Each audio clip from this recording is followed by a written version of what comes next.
Si hay alguna palabra que suena a futuro, esa es el agua. Sin agua no hay vida, sin vida no hay futuro. Ha sido una constante en esta asociación, no es la primera vez que hablamos de agua, hemos tenido varias charlas, varias conferencias, varios actos de mucha altura, de mucha calidad, con muy buenos ponentes, hablando precisamente del agua y todo el mundo que rodea el agua. El agua se puede ver desde un montón de puntos de vista diferentes, desde verla en el cielo hasta ver los mares, el sistema hidrológico, el sistema de encauzamiento a través de pozos, galerías, estanques y de todo tipo. La infraestructura hidráulica que tenemos en Canarias es brutal, pero brutal. Uno no se hace una idea hasta que empieza a caminar por esas medianías de la isla y empieza a ver el trabajo inmenso que hubo en esta tierra para sacarle y arrancar el agua. No solo las galerías, sino luego la conducción de las galerías hacia abajo, ¿no? La autopista del sur, por ejemplo, en la isla Tenerife, destrozó un patrimonio hidrológico que no tiene nombre, porque en aquel entonces no se hacían evaluaciones de impacto ambiental y lo importante era que había que llegar al sur para abrir el mercado turístico. Y por el camino arrasó una cuenca hidrográfica exagerada, con un montón de intervenciones hechas por el ser humano de una maestría increíble. Podríamos estar hablando un largo rato sobre el asunto del agua, y hoy tenemos a dos ponentes que van a tratar el agua desde una perspectiva muy especial. A mi derecha tengo al profesor Julio Muñiz Padilla, físico y químico ambiental. Fue profesor de química y física vinculado con la parte ambiental aquí en el municipio de Tegueste. Y ya ha estado con nosotros también en alguna ocasión hablándonos y por eso hemos decidido volver a traerlo y encantados de que esté aquí con nosotros. Su intervención versará sobre agua y suelo, una simbiosis, una postura más desde la que se puede ver el agua también y su relación con el suelo. De eso nos va a hablar. A mi izquierda tengo a don Abel Herrera García, arquitecto técnico y fue director del Parque Rural de Teno durante muchos años, quizás el primer director de los parques naturales, de los parques rurales, perdón, de la isla de Tenerife junto con Anaga. Yo creo que fueron los primeros en toda Canarias, ¿no? Tuvo muchos años y fue también de alguna manera donde se desarrollaron las primeras experiencias en la isla Tenerife sobre la depuración de aguas residuales en núcleos de población pequeños. Tenemos un ejemplo muy evidente en Masca de que esas cosas se pueden hacer y funcionan además, ¿no? Su charla versará sobre la gestión precisamente de aguas residuales y su pregunta es si es un servicio público o un negocio. Agradecerle al Ayuntamiento de Tegueste, como siempre, que nos preste este sitio para poder realizar estas charlas, estas conferencias. Y sin más, les paso la palabra a ellos porque es a ellos a quien ustedes quieren escuchar. Así que, don Julio, tiene usted la palabra. Muchas gracias, muy amable. Vamos a ir rapidito para que al final intentar hablar, porque de esto todos sabemos. Y yo creo que sale mucho mejor lo que parte de la tertulia que el rollo que le voy a contar. Aquí arriba he puesto una especie de organización de lo que va esto. Voy a tener, creo que por primera vez en mi vida, a dar una conferencia o una clase sentado, porque el problema es que no me funciona el asunto este, entonces voy a pegarlo aquí porque... ahí ven algunos aspectos, pero pongo una palabra, la única que voy a plantear, que es el post-crecimiento, ¿no? A veces se nos llena la boca con sostenibilidad y eso es algo que ya es como del pasado. Canarias no será sostenible por mucho que queramos, porque ya hemos superado con crece donde podíamos llegar para poder mantener una isla sostenible. Entonces ahora hay que empezar a plantearse qué es lo que queremos hacer, porque lo que está claro es que esto no es así hasta el infinito, ¿no? Otra palabra que también se dice mucho en política es economía circular. Voy a intentar plantear la tesis que eso es una falacia y que no es cierto que coger el agua de las depuradoras y hacer un tratamiento, etcétera, etcétera, sea economía circular. Los cálculos son claros, pero el perjuicio que se produce con el uso de agua de una calidad pésima, como veremos ahora con los análisis que tengo del agua de Valtén, son muy superiores a las ganancias que podríamos tener regenerando ese agua residuales para el uso en la agricultura. ciencia y tecnología no es lo mismo. Y esto es una cosa muy interesante porque a veces, aquí ahora tengo un profesor, un catedrático, fue compañero mío cuando empezamos con la cuestión de la tesis, Bene y tal, y sabemos que no es lo mismo ciencia que tecnología, aunque a veces la palabra científica está en todas esas cosas que nos venden, ¿no?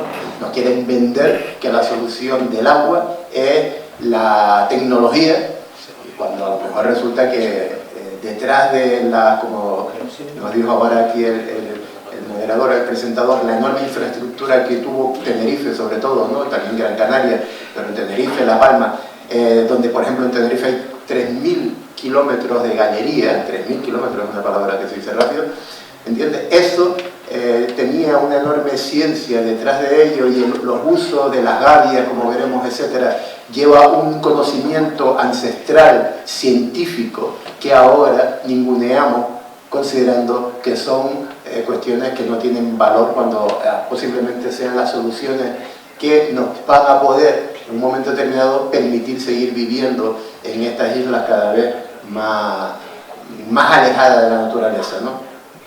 Por eso utilizo la palabra postcrecimiento, que es una palabra que ahora se empieza a entrar, a estar de moda en los círculos universitarios, que es lo que ocurre, ¿no? ¿Qué es lo que ocurre después de islas que ya han superado hace bastante tiempo la sostenibilidad? No es cuestión solo de Canarias, ni mucho menos. Este asunto está ocurriendo en casi todas las islas.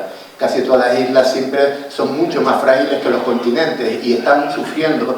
El otro día estuve en una charla de una magnífica, una catedrática de una isla de Grecia, no me acuerdo cómo se llamaba la isla, pero efectivamente los problemas que ella planteaba en su isla son los mismos que tenemos nosotros, ¿no? En la isla por eso todo es distinto y hay otra historia, es importante, yo vivo entre Tenerife y Fuerteventura y cuando hablamos de Fuerteventura, que la voy a poner como ejemplo porque posiblemente hay que ver a dónde podemos llegar, ¿no? Cuando hablamos de Fuerteventura siempre se habla del agua y cuando realmente nunca se habla del agua, siempre se habla de avería, de carencias de agua, pero nunca se habla del agua y ese yo creo que es el grave capítulo, siempre nos quejamos porque las cosas no funcionan bien, ¿no? La definición de sostenibilidad es esta, la dice la ONU y entonces, bueno, pues la aplicamos a cualquier cosa cuando resulta que la sostenibilidad implica tener una agricultura sostenible. En Canarias solo consumimos el 5% de lo que cultivamos, pues muy sostenible no debe ser lo que comemos. Para esto, consumo de responsable del agua, pues ya veremos que, bueno, tampoco es que seamos unos despilfarradores de agua, pero ahora veremos que a lo mejor el despilfarro está por otro sitio, no por lo que a veces pensamos, ¿no? La sostenibilidad...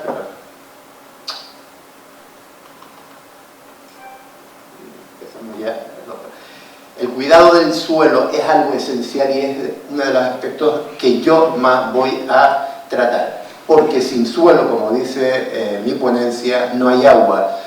Aunque algunos, sobre todo los biólogos, dicen que no es una simbiosis, que es otra historia, es una relación, yo sí considero que sea una simbiosis en el sentido de que sin suelo no hay agua y sin agua no hay suelo. Son dos entes que tienen un aspecto casi biológico que no pueden vivir separados uno del otro, ¿no? Ahí la última palabra es ecoturismo y voy a poner un ejemplo, a ver si sale, porque yo creo que es bastante interesante ver qué se está haciendo en otros sitios, ¿no? Y en esto me voy a referir, por ejemplo, a lo que se está haciendo en la isla de Madeira respecto a estos recursos que nosotros despreciamos y que en cambio ellos están aprovechándolo todo. Voy a pasar rápidamente esta parte, ¿no? Pero la ley del agua de 1990 con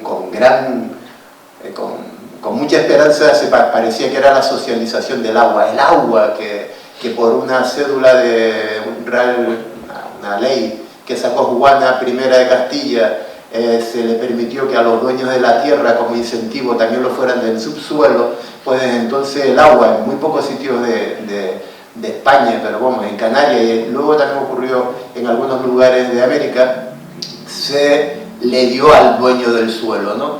Entonces sabemos que en la época de Jerónimo se privatizó el agua, se socializó el agua, se puso un periodo de 50 años que dentro de muy poco, en el año 2040, supone que ya el agua que se extrae, el agua natural, es de dominio público, y ahí están los trucos, ¿no? Es decir, hay mucha gente que en su momento se han dado cuenta que si bien el agua natural va a ser pública, pues vamos a ver cuál es la alternativa para que los negocios sigan funcionando. El Consejo Insular de Agua, los consejos insulares de agua que surgen unos meses antes de la propia ley, pero que básicamente están relacionados, ¿no? La ley de agua, si los consejos insulares no funcionan, como posiblemente después Abel, que conoce esto bastante más que yo, porque él ha estado trabajando mucho con las leyes, sabemos que su mayoría en todas las islas, por decreto, no es democrática, es decir, la mayoría de los órganos electos, tanto del Consejo Rector como de la Asamblea, son de las personas que tienen concesión con el agua. En este caso, casi todas, hablamos de Agualia, hablamos de los famosos aguatenientes como Sabasa, etcétera, etcétera, pero lo más curioso es que empresas como Veolia, Canaragua, Canaragua, Acción y tal, todas pertenecen al mayor monopolio de agua que existe en Europa y uno de los mayores del mundo, que es Veolia. Antes había otro que era Suez, y hace ya 5 años Veolia se comió a Suez. Cuando oímos hablar de SACIR, todas esas empresas, siempre al final detrás está Veolia, que es quien tiene la patente de todos los procesos de membrana para obtener agua del mar o para regenerar las aguas residuales. Los pH, que son los planes hidrológicos, que los construye el Consejo Insular, los miembros del Consejo Insular, que a su vez son ingenieros, son los propios que hacen los planes hidrológicos, está optando de una manera descarada, la única manera que tienen por el agua fabricada. El agua fabricada evidentemente nunca será pública, como nunca lo será la Coca-Cola, porque es una manufactura. Ese trasvase es el que se está ocurriendo no solo en esta isla, sino en todas las demás. Plantear que La Gomera tiene graves déficits de agua y que hay que poner a toda pastilla desaladora, a uno le llama un poco la atención, pero ahí está, ¿no? ¿Qué ocurre? Que en los planes hidrológicos, si se meten dentro de los consejos insulares de agua, el cabildo, todo es aparentemente abierto, veremos que el 90% de todo el dinero que desde hace bastantes años se está invirtiendo para el agua en Tenerife va básicamente para desarrollar el plan hidrológico que tiende a eso, a la desalación y a la regeneración de agua. ¿Eso qué quiere decir? Que aspectos como los que estábamos hablando antes, de las enormes infraestructuras que hicieron nuestros padres, nuestros abuelos, se están perdiendo, están cayendo a la miseria, de tal manera que a veces ahora no es que no haya agua en las galerías están cerradas, lo que no hay, lo que se han roto los canales, y por otro lado se le ponen algunos obstáculos como el problema del fluoruro, como si el agua, fluoruro fuera algo que le fuera a afectar a las plantas, ¿no? A la agricultura. Y ahora veremos cómo además lo que sí le va a afectar es el agua que se le está vendiendo, ¿no? Esto es lo que me refería antes, estamos desplazando los conocimientos antiguos por otra historia. Se proclama como única solución el agua industrial, como si la tecnología nos fuera a salvar de los problemas que hay, cuando todo el mundo se está dando cuenta que tenemos que volver a recuperar el conocimiento tradicional. Voy a empezar la primera parte, voy a pasar rápido para dividir esto en dos aspectos. La primera parte, que es el suelo y el agua, y la segunda parte, los efectos que tienen los rechazos tanto de desaladoras y de depuradoras sobre el mar, ¿no? Aquí vemos unos números, pues no dice mucho quizás para algunos, pero vemos que en Tenerife las precipitaciones del año pasado, hay años que llueven más, el año pasado fue un año seco, fueron, bueno, mentira, esto es del 23, no quiero engañarlo, del 23 fueron de 425 litros por metro cuadrado. Si multiplicamos, etcétera, etcétera, nos sale 864 hectómetros cúbicos de agua que hay en la isla. Los datos, ahora voy a poner un gráfico que lo publica el propio Consejo Insular de Agua. Esto es una cantidad enorme, lo que es enorme, evidentemente. Bueno, piensen que un hectómetro cúbico son 100%, imagínense, 1.000.000 de metros cúbicos, ¿no? Estamos hablando de cantidades exageradas, pero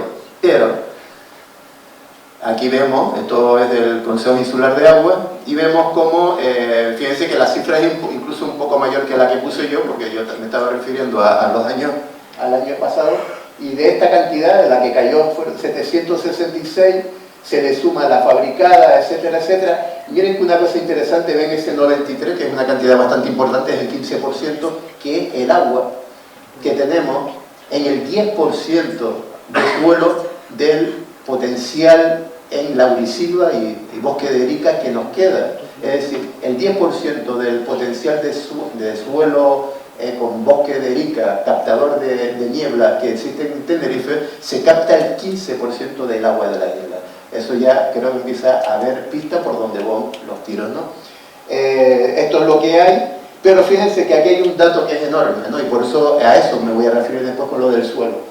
De 859 hectómetros cúbicos, ahí se ha sumado parte del agua desalada, que son unos 20 hectómetros cúbicos, etcétera. Cantidades evidentemente muchos no son comparables, ¿no? Se evapora, prácticamente 80% se evapora, transpira. Por lo tanto, cualquier acción que hagamos sobre el agua que se evapora va a tener unos efectos enormes, muy superiores a lo que podríamos tener gastándonos millones de pesetas, de euros de desaladoras, no, pero en depuradoras y regeneradoras, ¿no?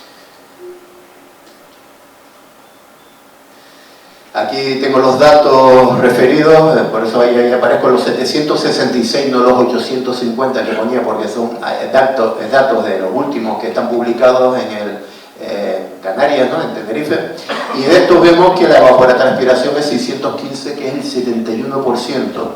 Pero fíjense, a pesar de que estos datos son muy mejorables, simplemente actuando sobre la evapotranspiración, nos fijamos que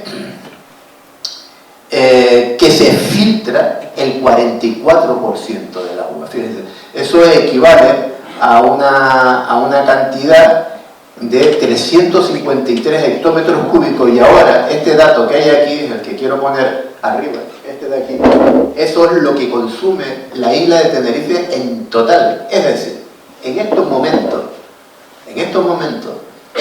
más del doble del agua que se utiliza se infiltra. Habría que pensar qué es lo que está ocurriendo, porque no tiene mucho sentido que teniendo los acuíferos están bastante bien conservados, los acuíferos potentes. ¿Por qué siempre estamos con el San Benito de que la sequía es enorme? Cuando se habla de sequía, a lo mejor nos referimos a lo que tenemos inmediatamente, a las lluvias, ¿no? Pero no al agua que se está terminando en el mar, porque un acuífero que está lleno, pues como cualquier cosa se rebosa, ¿no? Llevamos un tiempo en que mucha agua se está perdiendo porque no la estamos extrayendo. En cambio, estamos utilizando sondeos, etcétera. No voy a hablar de esto mucho. Y después quiero que hay otros datos por aquí que a veces, yo entiendo que a veces hay que descargar sobre algo, pero fíjense que el uso, por ejemplo, industrial del agua es muy pequeño, 3 hectómetros cúbicos.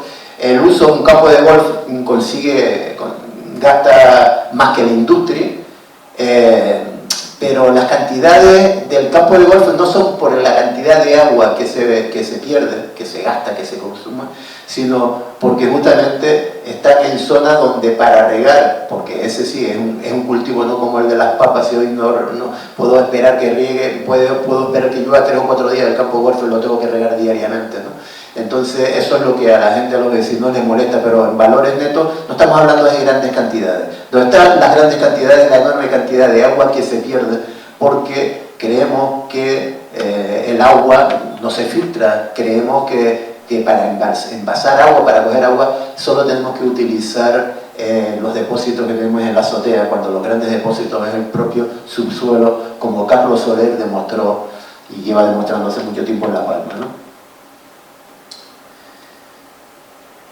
Esto es lo que quiero decir: si en vez de que llegue al mar, entre lo que se pierde y lo que se evapora, transpira, el 80% lo hiciera solo el 70%, no necesitaríamos ninguna desaladora, ninguna depuradora, regeneradora. Depuradora sí, evidentemente, no me refiero a depurar, me refiero a reutilizar el agua después de un tratamiento que es tan caro como el de desalar, ¿no?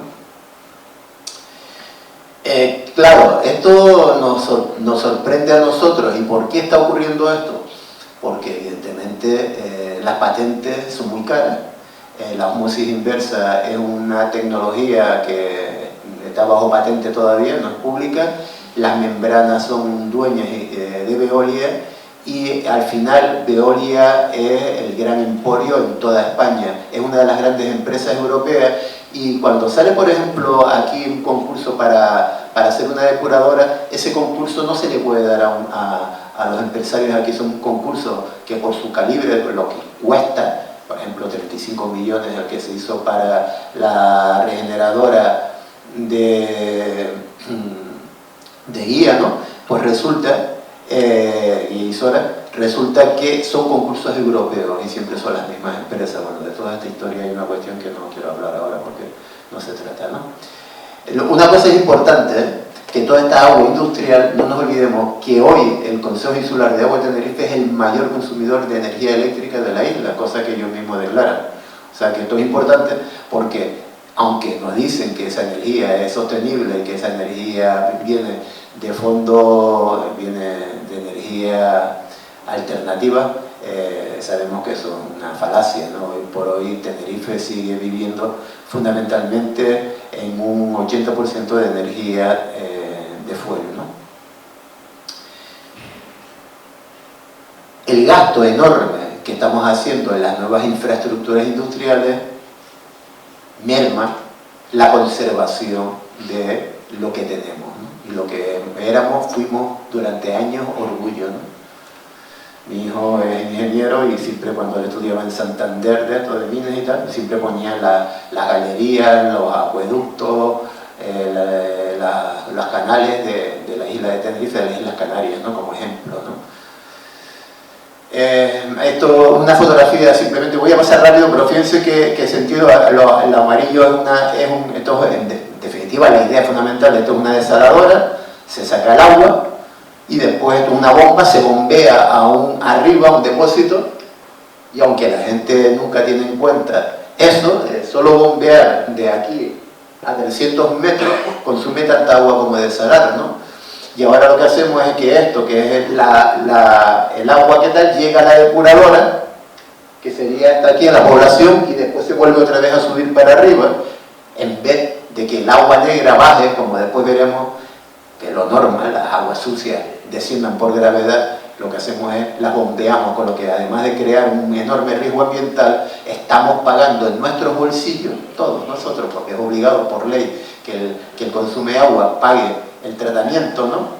Incluido el bombeo. Pues en vez de bombear el agua tratada abajo, nosotros bombeamos el agua negra, con lo que se está haciendo es una subvención a escondida de las aguas regeneradas. Estos son los cálculos, por ahí no me voy a enrollar, pero quiero que hay una cosa interesante, porque nos dicen, como la falacia, que son los molinos los que van a resolver esto. Cuando damos la potencia nominal de un aerogenerador de 4,7 megavatios de potencia a 11 metros por segundo, la potencia está elevada al cubo de la velocidad, de tal manera que si la potencia baja a la mitad, si la velocidad del viento pasa de 11, que es un viento ya fuertillo, a 5, que son los vientos normales, los aerogeneradores, con lo que ellos hacen los cálculos nominales, resulta que su potencia de 4,7 a 0,6 megavatios. Pero claro, los 5 millones que cuesta cada aerogenerador si los pagamos, ¿no? Como decía, después hablaremos, yo sí, evidentemente defiendo las energías renovables, como no. Yo en mi casa en Fuerteventura nunca he tenido electricidad, siempre me ha funcionado, llevo 3 años funcionando solo con placas aerosolares, pero lo que no creo yo es que esto sea la solución en el sentido del agua, ¿no? El turismo aliado al mantenimiento, voy a ver si esto lo podemos ver, se puede ver, no creo que no me va a funcionar, pero lo quería poner, lo siento, es una pena, sabía que no me iba a funcionar, pero quería ponerlo porque en Madeira, y así, ahora mismo, bueno, hace ya muchos años, las nevadas, pues son los canales que tenemos nosotros, para ir a hacer una excursión tienes que pagar 3 euros al Estado para ir a través de los canales, como como bajar aquí de la casa de Franco, abajo a la punta, cuando le han puesto un bordillo, ¿no? Le han puesto un bordillo para quitar el muerto, se utilizan las galerías. Yo en esta película se ve 1 kilómetro caminando dentro de una galería y es uno de los mayores atractivos turísticos que tiene Madeira, ¿no? Y además, repito, cobran el Estado, no la excursión. El Estado cobra 3 euros simplemente por el derecho de ir, y con eso se están manteniendo las infraestructuras hidráulicas. Yo creo que hay ejemplos que deberíamos a veces, pues a lo mejor mirarlos con un poquito de cariño, ¿no?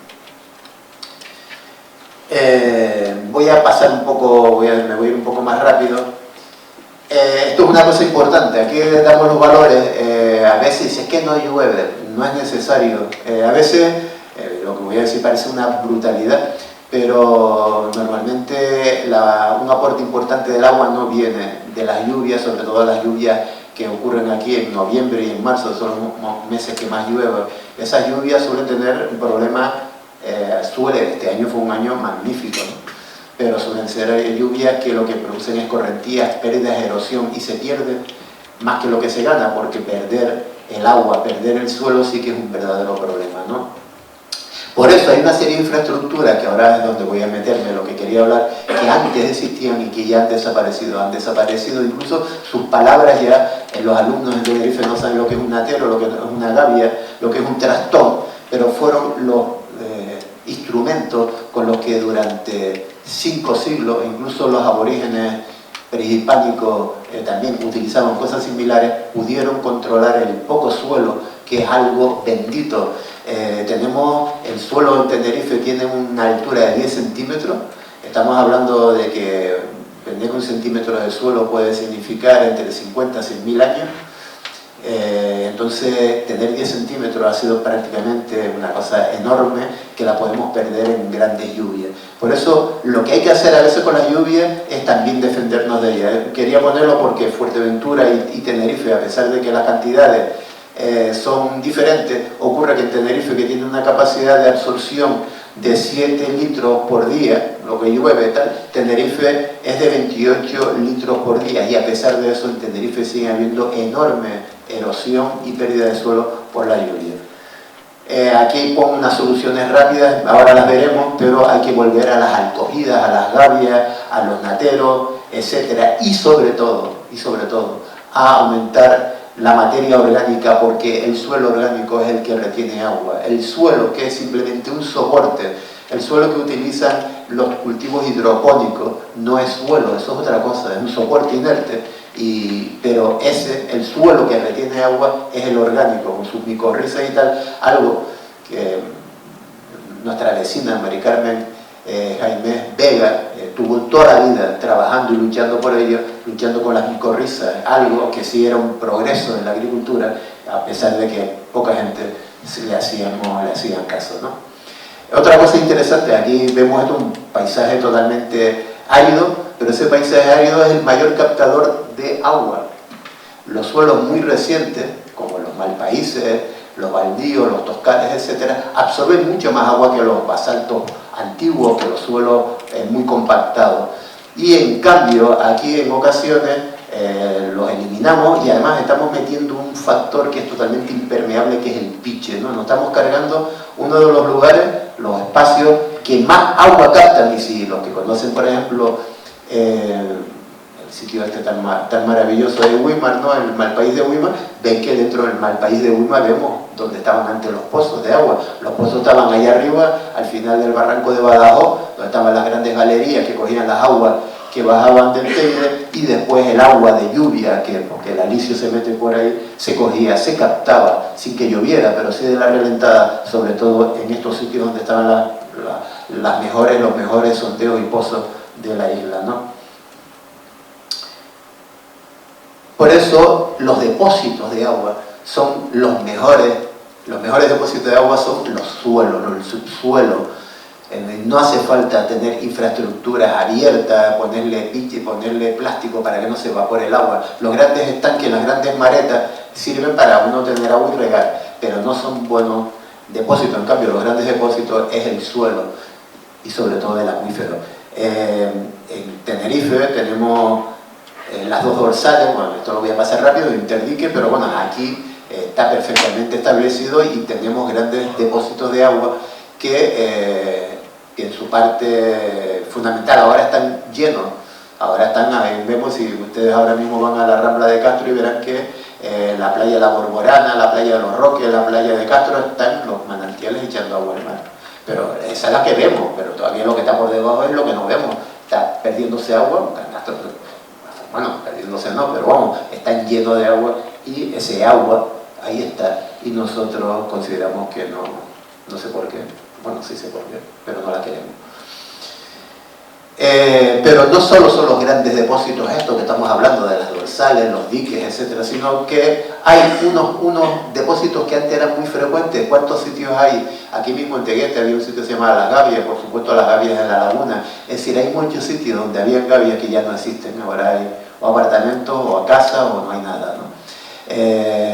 Y resulta que las gavias, cuando la gavia bebe, baja el salón. Eso es una frase que parece que, vamos, si la oye o la ve cualquier persona no la entiende. Yo no la entendía hasta que el señor que la decía, ¿no? Matías Torres, hijo de un edafólogo Juan Miguel Torres, me la contó. Beber es cuando se llenan de agua, la gavia bebe, baja el salón, que es la salinidad. Las gavias no solo cumplen una función que es retener agua, sino reducir el suelo que nos lo estamos cargando con toda, y perdón la palabra, pero nunca hay cosa mejor de decir que la mierda que le estamos echando al suelo, sobre todo con el riego de las aguas que viene de la regeneración y de otros problemas, como después pasaré por arriba y diré. Proteger las alcogidas, porque claro, las gavias, por ejemplo, en la isla de Fuerteventura no se pueden tocar, pero después están muriéndose porque las alcogidas, que es lo que, como su nombre indica, donde las aguas cogen, donde se llena, porque la gavia no se llena con el agua que cae encima. No cojo, si ha llovido 25 litros por metro cuadrado y tiene 500 metros cuadrados multiplicados, no, las gavias cogen agua de toda la zona, ¿no? Son como embudos, ¿no? Pues hay que respetar las alcogidas, que las estamos rompiendo sin saber lo que somos, y a veces no nos damos cuenta que eso son cuencas hidrográficas que además, si las desviamos, el agua forma escorrentía y favorece la erosión. Los trastones, las gavias no se deben llenar, plantar con árboles, mucho menos, siempre se plantan con cosas pequeñitas de pocas raíces, porque si la gavia tiene 50 metros de profundidad de tierra, ¿entiendes? Tengo que sacarla pocas veces. Una gavia puede mantener el agua 5 meses, ¿no? Si le pongo un árbol que empieza a hacer raíces para abajo, la gavia todo el agua me la bota en 2 o 3 semanas, ¿no? Bueno, entonces, ¿qué son los trastones? Las paredes de las gavias, y ahí es donde hay que plantar árboles, ¿no? Hay toda una cultura que existe todavía en Fuerteventura, y existe también en algunos lugares del sur. Aquí todavía queda, pero cada día la estamos perdiendo. Y no es que se pierda la cultura, sino que se pierda la gavia, y sobre todo que como alternativa damos una alternativa que no lo es realmente, sino un gasto absurdo de dinero.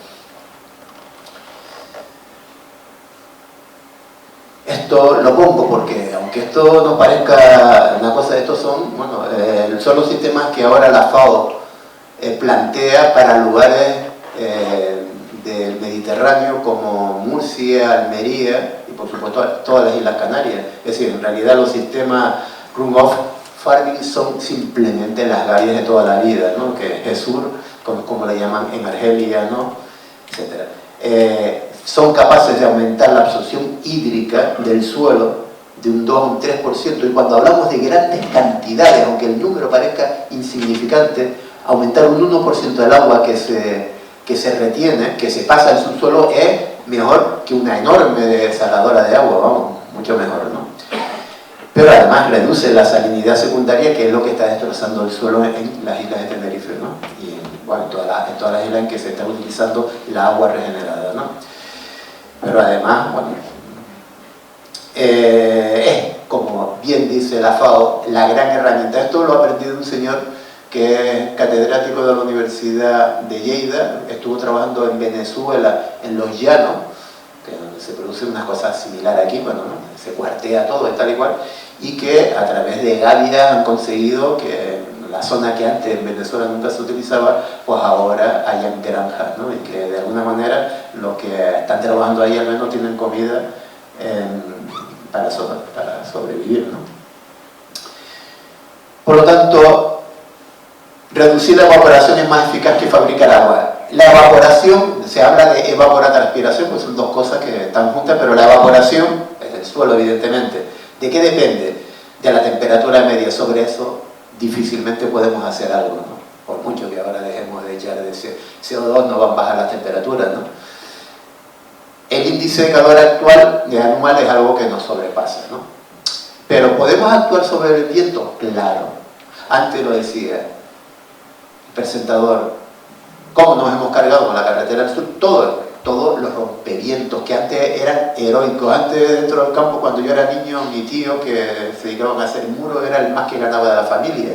Y en la zona del norte de Tenerife, hacer los rompevientos para las plataneras, eso era de los mejores trabajos que había. Los hemos destruido, porque decían que tampaban el paisaje cuando debería ser patrimonio nuestro, unas enormes infraestructuras magníficas, ¿no? ¿Y podemos actuar sobre la permeabilidad del suelo? Evidentemente que podemos actuar, y de eso se trata, ¿no? Eso es lo que, para eso sirven las gavillas, para eso sirve una serie de acciones en las que ahora propongo. La transpiración, claro, no es lo mismo plantar chocho o plantar papa bajita, que al viento no le afecta, a plantar aguacate. O en su momento plantar plataneras, ¿no? Sabemos que es de loco, ¿no? La enorme transpiración, pero evidentemente sí podemos seleccionar el tipo de planta que tiene menos pérdida, ¿no? Hay una cosa fundamental, antes hablaba de Mari Carmen, ¿no? Jaimés, evidentemente hay que proteger las micorrizas, son fundamentales. No existe en el campo, en lo rústico, no existen raíces, las plantas no tienen raíces, tienen micorrizas, están todas asociadas con los hongos, y en cambio nosotros aquí nos empeñamos en meter la piba, a romper esa enorme red que es la que ha mantenido la humedad, ¿no? Hacemos sistemas de cultivos que van en contra de la capacidad de absorber el suelo, ¿no?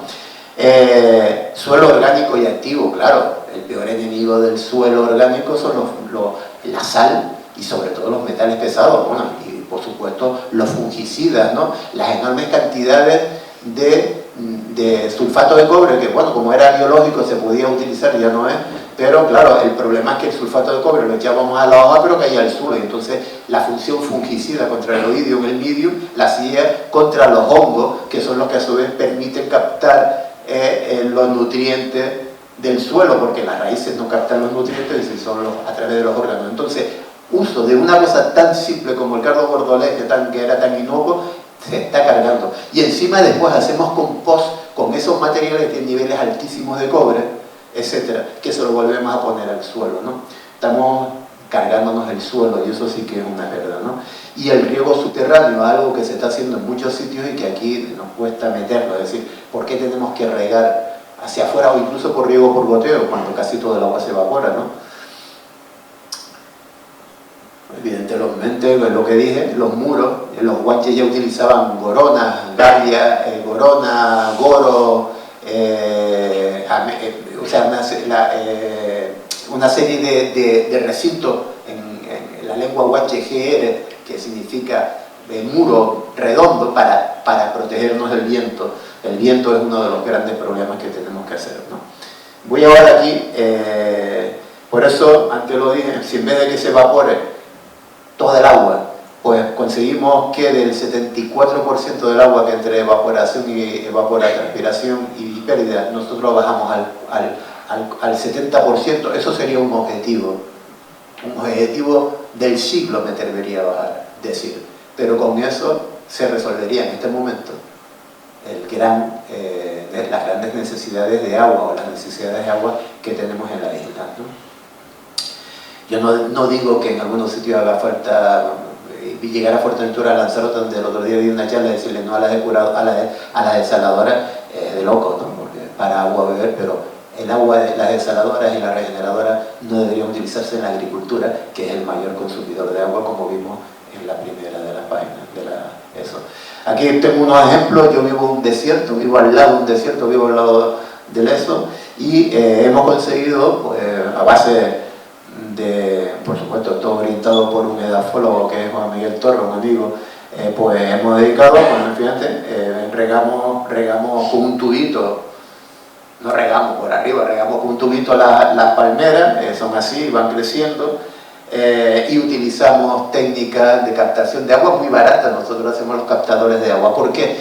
Porque en Fuerteventura no llueve mucho, pero en los sitios con bastante calor las neblinas se pegan al suelo, hay que aprovecharla. Aprovechando entre la capacidad de absorción que tienen los áridos y el calor, podemos aprovechar, y la capacidad esta, podemos captar mucha humedad, ¿no?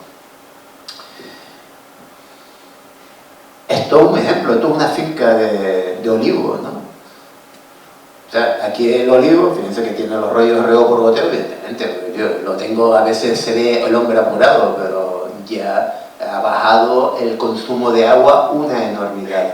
Está siendo ejemplo en el norte de Fuerteventura utilizar estas boberías que se hace con la tela que se compra, la tela de 0,5 que se compra en la ferretería, ¿no? Un par de hierros, un par de tuberías, y la humedad capta. Claro, siempre orientado al norte. Por supuesto, el norte es este, ¿no? Entonces, orientar los cultivos de tal manera que las relentadas calientan esto, ¿no? Y esto es lo otro que estaba hablando, las micorrizas. Esto es una ulaga. Antes, bueno, la gente le tenía una manía de las ulagas, las arrancaba, y resulta que las ulagas son las que mantienen todo el soporte de las micorrizas. Fíjense, parece una batata lo que tiene ahí, ¿no? Lo que la gente cree que es una raíz, ¿no? Eso está debajo del suelo, está completamente lleno, ¿entienden? Entonces hay que conservarlo, porque eso sí que se han hecho. Bueno, ahora Juan Miguel Torres iba haciendo estudios, y yo lo he acompañado algunas veces a medir la capacidad hídrica de los suelos, y los suelos que están llenos de micorriza, que no se le han quitado, retienen muchísima más agua que los suelos en que nos empeñamos en quitar las micorrizas. Fíjense que aquí esto es justamente ahí, vemos cómo todo esto se hizo, ¿no? Como vemos ahí cómo todo ese intrincado está debajo de las pequeñas plantas, ¿no? Todo eso es un mundo, ¿no? Que a veces lo ignoramos porque no lo vemos, pero existe, ¿no? Y que ahora, en fin, esto que antes no era como de gente desastrada, no quita las malas hierbas, a no ser que necesite una cosa para algo en concreto, pero hay que mantenerlo porque son las que mantienen la red debajo. Es decir, encima del suelo debajo hay una red que está soportado por estas micorrizas, y tienen una enorme capacidad de captar agua y permitir que el suelo sea algo vivo, ¿no? Esto se está haciendo también en algunos lugares de Fuerteventura. Esto es en Veloso, arriba en Betancuria, pero evidentemente aquí tenemos el mejor. Aquí no tendría, no sería muy normal poner captadores, a no ser que sea para pequeñas poblaciones, porque tenemos los bosques de Erika, que son los mejores captadores, ¿no?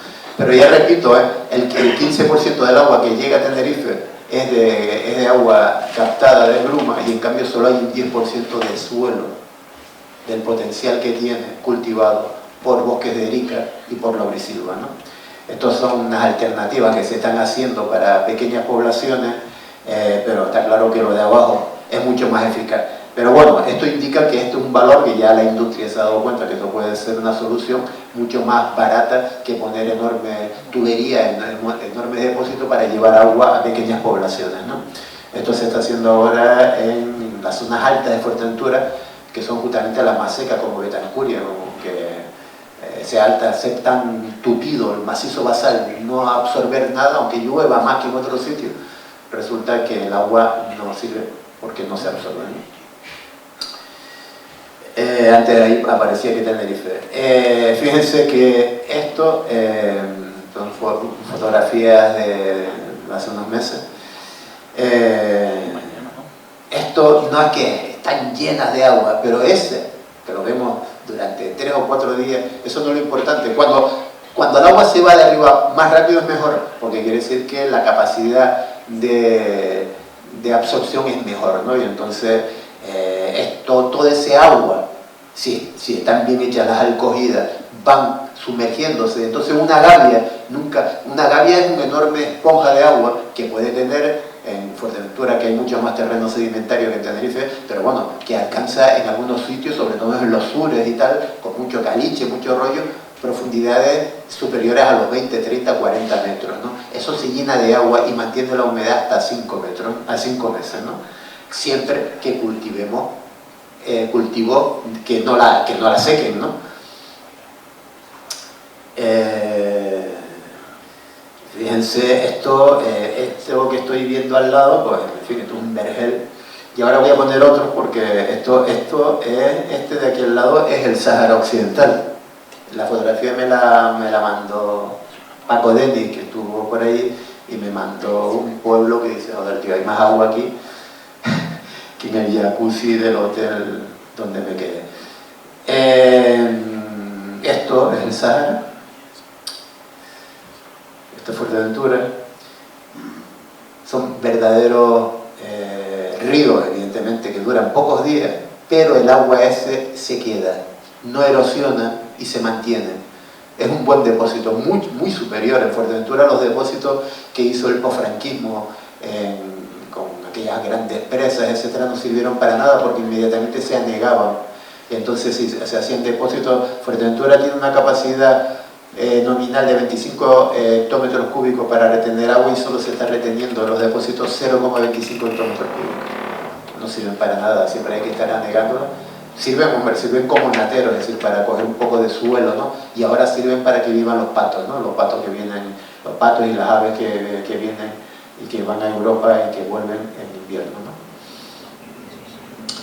Pero claro, ocurre una cosa, ahí vienen las infraestructuras, esta fotografía la puse, pues evidentemente al lado está la carretera y ya vemos, ¿no? Vemos la enorme erosión, pero una erosión porque se han roto, fíjense que en este caso se ha roto el muro, ¿no? El trastón, ¿no? Se ha roto y en cambio además encima vemos que han plantado ahí en medio de la gavia, cosa que nunca se hace. Se tiene que plantar en el trastón para que no se rompa, ¿entiendes? Esas son las cosas que están ocurriendo, es decir, entonces en sitio, aunque exista las gavias, las estamos ahora jodiendo por aquello de plantar donde no debemos y no plantar donde deberíamos, ¿no? Árboles, ¿no? Fíjense que aquí volvemos a ver, tenemos un par de olivos, ¿no? Se ha puesto de moda y entonces claro, el olivo seca rápidamente la gavia y aunque la gente piensa como el olivo, la hoja es chiquitita y tal, pero bueno, cuando está creciendo chupa agua, ¿qué te digo, no? Y donde tendrían que estar plantados siempre en los trastones, siempre las higueras, los almendreros, los durazneros, etcétera, se plantaban en los trastones, nunca dentro de la gavia, ¿no? Voy a ir rapidito. Y ahora vamos a los goros, ¿no? Este paisaje que parece turístico, pero es real, es decir, siempre se utilizó el murito para parar el viento, ¿no? Porque el viento es uno de los grandes aliados. Voy rapidito, yo voy acabando. Aquí tenemos otro ejemplo, aquí vemos ejemplos donde siempre la tradición mantuvo muros para luchar contra la evaporación. Y aquí vemos, aquí en medio, un goro aborigen, que también se ven, esto está en la playa, en la montaña de la Arena, al lado, ahí en Fuerteventura, en el norte, y ahí en medio están las higueras que están usándose para datar la antigüedad de la población de Canarias, ¿no? Gora, Borona y Gerias, todos son higueras, que significa muro en la lengua aborigen, ¿no? Mi amigo doctor de edafología de la Universidad de La Laguna y que investiga. Voy a pasar ahora rápidamente esto, ya me están poniendo rápido el tiempo, pero quiero ver estas dos cosas. No se va a ver bien, pero estos son dos análisis, no sé si Julio el que me los dio, estos son análisis de Valtén, ¿no? Este hace dos años y este es de hace un mes. No puedo enfocar mejor. Bueno, si se lo quieren creer, se lo creen. Aquí pone que hay 277 partes por billón, no por millón, evidentemente, de mercurio. El agua de Valtén tiene mucho mercurio. ¿De dónde? Del Piche, El pitche es una de las mayores fuentes de mercurio y como la separación de la red de saneamiento de la red de aguas fluviales nunca se hizo, todas las aguas que terminan al final en los headers han pasado muchísima cantidad de agua por pitche que al final las llevamos a nuestros campos y llevamos mercurio en nuestro campo. Aquí está el catedrático de química, podrá decir que el mercurio forma compuestos organometálicos que se quedan fijados al suelo vivo para siempre, ¿no? Igual que a nuestro hígado. Y en este de aquí, en el otro, la cantidad de mercurio es menor, pero es un agua, que es la que están dando ahora, tiene una conductividad de 1860 microsiemens centímetro menos 1, es una barbaridad para la agricultura, y encima tiene 280 partes por millón de sodio, lo máximo autorizado, lo máximo y una barbaridad, 200 partes por millón. Ese es el agua que está ofreciendo Valtec. ¿Y por qué este agua ahora ha subido mucho? Porque claro, porque el agua, para tratarla, después de depurarla, hay que tratarla con electrodiálisis reversible y para ahorrarse el dinero, porque eso encarece el agua que te digo, entonces la están echando básicamente después de cantada y poco más, ¿no? Y quitar la materia orgánica y poco, ¿no? Después si quieres hablamos y podemos ver esto. Y hay otra cuestión, esto me lo mandó Carlos Soler hace 3 o 4 días. Esto es en la balsa, esto es en La Palma. Esto es una balsa, porque las aguas salen calcáreas de las galerías, pero siempre lo que se hacía era, se tiraba el agua de una altura. Los químicos sabemos que el dióxido de carbono en agua calcárea redisuelve al carbonato como bicarbonato, pero cuando el agua sale de una galería a presión, pierde CO2 y precipita cal, ¿no? La solución, que es simplemente un estanque de decantación y tal y cual, bueno, hacer unas cuestiones de ingeniería, ahora no se lo voy a explicar, lo que se está haciendo es utilizar ácido nítrico, porque los nitratos de calcio son solubles, y entonces para quitar la cal y que no moleste el rollo, y con el cuento de que el nitrato de calcio es un abono, un fertilizante, se está metiendo, escuchen, un bote de esto diario de 27 kilos de nitrato de calcio en esa balsa que está en la balsa, en una de las balsas de El Paso en La Palma. Yo hice los cálculos para que llegara al mínimo, suponiendo que no tiene nitrato del agua, que siempre tiene, y un bote de esto contamina 800 metros cúbicos de agua diario.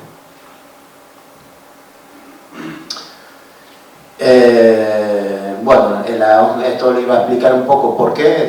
Estas son la electrodiálisis, y la electrodiálisis lo que hace es, pues bueno, separa.